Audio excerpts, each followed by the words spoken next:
Dan pemirsa, untuk membahas lebih lanjut terkait penyerangan sebuah rumah di Sukabumi yang viral dan penetapan 7 orang tersangka. Insiden ini menyisakan tanda tanya besar soal status bangunan dan proses hukum yang berjalan. Kami sudah terhubung dengan Kabid Humas Polda Jawa Barat Kombes Pol Hendra Rohmawan. Selamat siang Pak Hendra. Selamat siang Vera, apa Ya, kabar? Pak. Baik, Pak Hendra, bisa ditegaskan apa sebetulnya status hukum rumah tersebut? Apakah resmi tempat ibadah atau hanya rumah singgah? Kalau dari informasi yang diberikan oleh Kapolres Sukabumi, ya memang itu adalah rumah singgah, ya, rumah singgah. Kemudian dengan komunitas dari Bu Nina, Pak Wedi yang merupakan adik dari keluarga Bu Ina tadi, ya, ini dijadikan tempat untuk retreat, gitu ya. Nah, di sini permasalahannya kita juga harus memiliki memiliki pengetahuan juga lah, kalau namanya ibadah itu kan tidak harus di tempat ibadah, ya. Nah, dia ada toleransinya, tidak hanya di kuil, pura, masjid maupun gereja, tapi beribadah untuk mengingat Tuhan itu kan bisa di mana saja nih, ya. Bisa di alam terbuka seperti ini, sedang kita wisata, liburan, kan tujuannya adalah ke sana, ya. Nah, tetapi di sini ya, titik permasalahannya kami kira adalah miskomunikasi yang terjadi antara desa Singkil tadi, ya, Cidahu tadi itu, dengan Ibu Nina lah, di mana apabila ada kegiatan yang sifatnya ibadah itu, mungkin kalau seandainya komunikasi ini baik, ya, bisa komunikasi baik, bisa koordinasi baik, ini tidak akan terjadi di sini.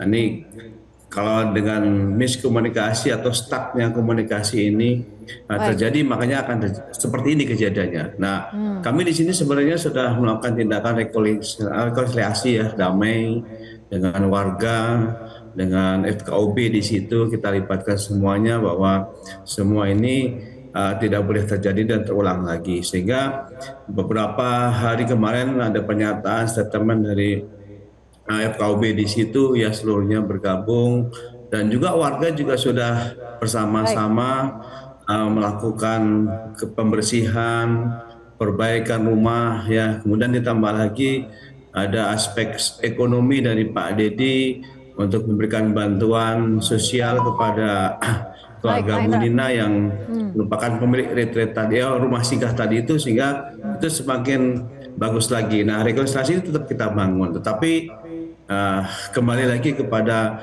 aspek penegakan hukum, di mana situ ada pengerusakan, ada 170 KUHP yang Ya. masuk pasal di situ, dan ini merupakan viral yang tidak boleh terjadi dan tidak boleh diulang.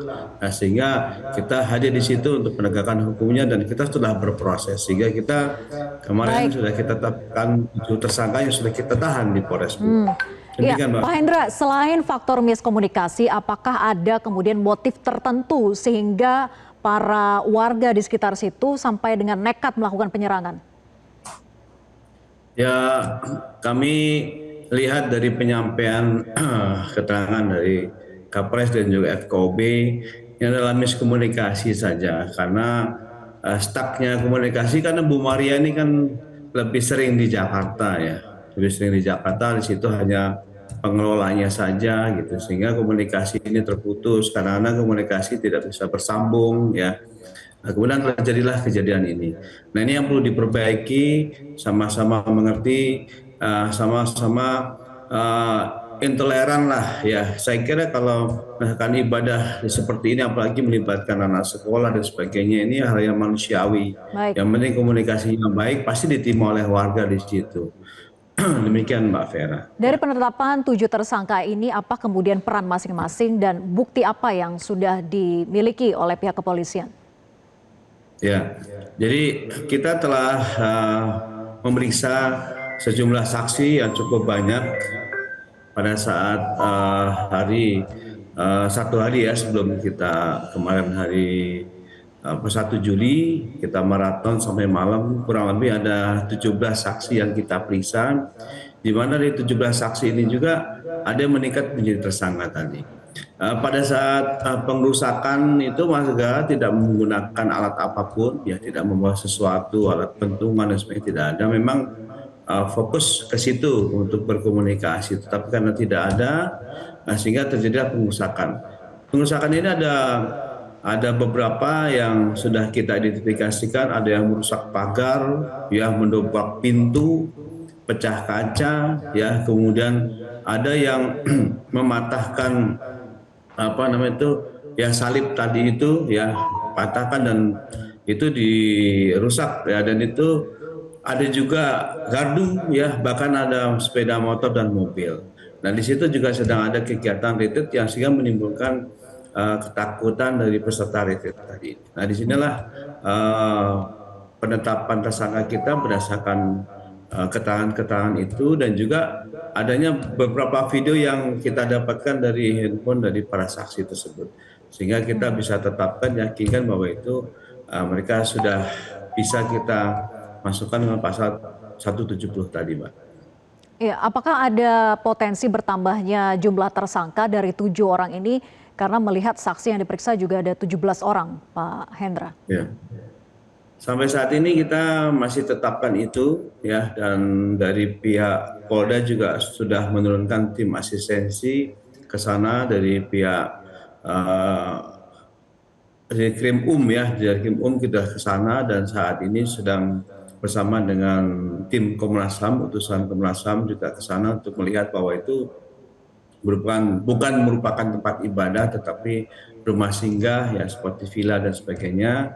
Kita yakinkan itu, dan situasi di sana juga telah registrasi dengan aman dan damai ya. Nah, ini yang perlu kita jelaskan di sana, dan saat ini dari penyidikan penyampaian beliau tadi pagi belum ada indikasi untuk penambahan jumlah tersangka yang kita tahan. Demikian Mbak Vera. Baik, Pak Hendra, dari pihak kepolisian sendiri apakah melihat kejadian ini sebagai indikasi meningkatnya intoleransi di wilayah Cidahu atau wilayah Jawa Barat secara umumnya? Kemudian bagaimana langkah konkret dari pihak kepolisian sendiri untuk bisa mengantisipasi agar kejadian serupa tidak terulang kembali di wilayah Jawa Barat? Ya ini memang rekam jejak di Jawa lah ya, utamanya Jawa Barat ya, utamanya pesisir selatan. Ini kasus-kasus ini banyak yang terjadi di mana tempat ibadah yang sedikit ya mungkin dari saudara kita itu tentu mengakibatkan rumah atau tempat yang bukan peruntukannya dijadikan tempat ibadah. Hal ini selalu berulang-ulang dan sangat sensitif di wilayah Jawa Barat ini. Kita sadar ini tentu pencegahan itu adalah sangat penting. Kami juga selalu menghimbau kepada FKUB, kepada masyarakat dan sebagainya untuk selalu ada rekonsiliasi dulu lah ya, ada komunikasi dulu yang terbangun. Ini mungkin stuck daripada komunikasi yang tidak tersalurkan sehingga adanya kemarahan dari warga di situ. Ini betul-betul fokus kepada pemilik rumah singgah itu dan warga situ, miskomunikasinya. Demikian Mbak Vera. Baik, terima kasih Kabid Humas Polda Jawa Barat Kombes Pol Hendra Rohmawan sudah bergabung bersama kami di Metro Siang. Selamat siang. Jelajahi cara baru mendapatkan informasi. Download Metro TV Extend sekarang.